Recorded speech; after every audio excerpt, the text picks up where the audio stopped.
यहाँ पे हम देखते हैं कि ये जो रथी है अर्थात जो ये आत्मा है अपने इस रथ अर्थात इस मिट्टी के पुतले अर्थात इस शरीर को 5 तत्वों से बनाया ये जो शरीर है माया का पुतला, वो इस पुतले को चला रही है रथी अर्थात अर्थी अर्थात आत्मा चैतन्य शक्ति। तो उसके बारे में ही इस ज्ञान को हम समझ रहे हैं। इस आगे का जो ये सीन है इससे समझते हैं। ये ठीक है कृष्णा, क्योंकि प्रारब्ध में मरना लिखा है, परंतु उसका यदि पितामह की मृत्यु का समय आ गया है तो वो अवश्य मर जाएंगे, परंतु मैं अपने हाथों से उन्हें क्यों मारूं? तो स्वयं अपने हाथों से अपने भीष्म पितामह को नहीं मारना चाहते हो? यही सत्य है माधव, मैं अपने भीष्म पितामह को अपने हाथों से नहीं मार सकता। तो ठीक है, मत मारो, परंतु पहले मुझे ये तो बताओ कि कौन है तुम्हारे भीष्म पितामह? पुराना मन है तो ये मन मोना का मन जब ज्ञान लेते लेते मन मना भाव करते करते और मन बुद्धि संस्कार मर्ज हो जाएंगे, तब ये मन अर्जुन अर्थात जो अर्जन कर रहा है इस ज्ञान को, वो उपराम स्थिति पर पहुंच जाता है मन। और मन उपराम स्थिति पर पहुंच जाता है तो चैतन्य शक्ति जागृत हो जाती है। और चैतन्य शक्ति जब जागृत हो जाती है तो ये मानवीय हदों से पार की अवस्था हो जाती है। और मानवीय हदों से पार जब अवस्था जाती है तब आत्मा जागती है। और आत्मा जागने के बाद की जो स्टेज है उसको श्री कृष्ण समझा रहे हैं अर्जुन को। कहाँ है? कौन है? तुम्हें दिखाई नहीं देते क्या? वो सामने ही तो है खड़े भीष्म पितामह। वो जो रथ के ऊपर खड़ा है। हाँ, वही तो। पर वो जो रथ के ऊपर खड़ा दिखाई दे रहा है पार्थ, वो तो केवल भीष्म पितामह का शरीर है। हम यहाँ पे देख रहे हैं कि ये कह रहे हैं कि भीष्म पिता कहाँ है।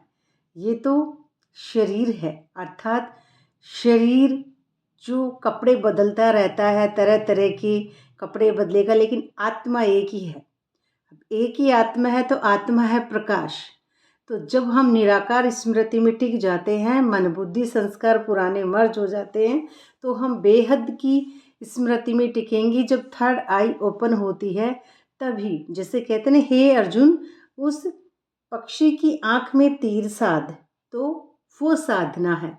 तो जैसे जैसे हम अपनी साधना से तपस्या से बाहर निकल जाते हैं, तो तपस्या से बाहर निकलने के बाद में दर्शक के रूप में आत्मा बाहर से ड्रामा देखती है। और बाहर से ड्रामा देखती है तो सबको सब प्रकाश ही प्रकाश नजर आते हैं, चमकते सितारे सितारे। अर्थात उसको कहते हैं कि यहाँ पे सबका रोल नहीं देखना है, सोल को देखना है। और ये भीष्म पिता है, ये कोई भी है, तो ये क्या है, हमारे अंदर के शत्रु हैं। कौरव और पांडव क्या है, अंदर के शत्रु है। ये महाभारत में जो दिखाई जा रही है लड़ाई, ये हमारे अंदर की लड़ाई है। बाहर में हमको किसी से भी युद्ध नहीं करना है, ये हमारे अंदर के ही विकार हैं। जो जब हम अंदर के विकारों से परे हो जाएंगे तो इस दुनिया में कोई भी नहीं बचेगा, सिर्फ मैं अकेली आत्मा बचती हूँ। तो यहाँ पे आत्मा भी क्या है, एक वाइब्रेशन है। वाइब्रेशन है एक हवा जिसको हम कह रहे हैं। अब ये है एक चैतन्य स्थिति जिसको हमने इस कहानी से हम इसको समझ रहे हैं महाभारत से। मैं पूछता हूँ असली भीष्म पितामह कौन है? कहाँ है? हे कृष्णा, तुम्हारी बात मेरी समझ में नहीं आ रही है। वो जो दिख रहा है वो भीष्म पितामह नहीं है, केवल शरीर है। इसका अर्थ है कि भीष्म पितामह कोई और है। अवश्य, यही तो मैं समझा रहा हूं मैं। देखो ध्यान से, देखो उस शरीर में जो प्रकाश है जिसे आत्मा कहते हैं,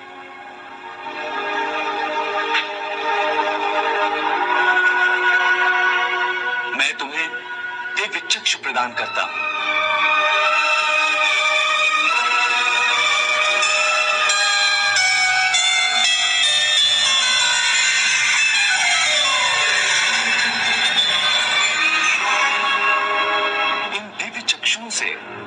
उस आत्मा को।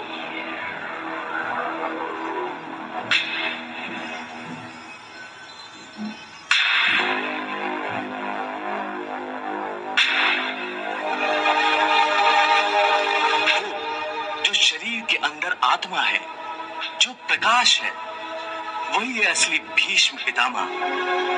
दिखाई दे रही है उनकी आत्मा।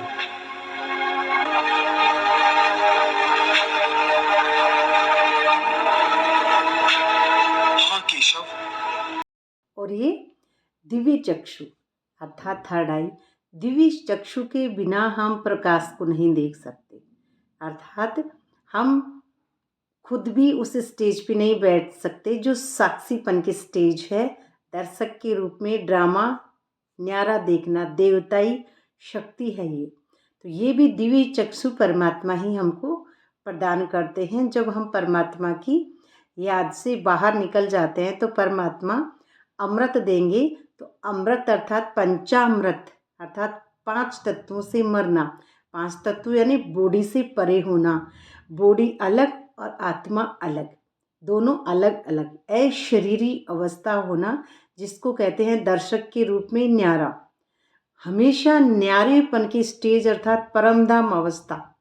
तो परमधाम अवस्था साइलेंस की जो अवस्था है, बाप की अवस्था, वही होती है चैतन्य दिव्य चक्षु अर्थात आत्मा की अवस्था। ये भी परमात्मा ही प्रदान करते हैं। एक प्रकाश रूपी आत्मा दिखाई दे रही है। बहुत अच्छा।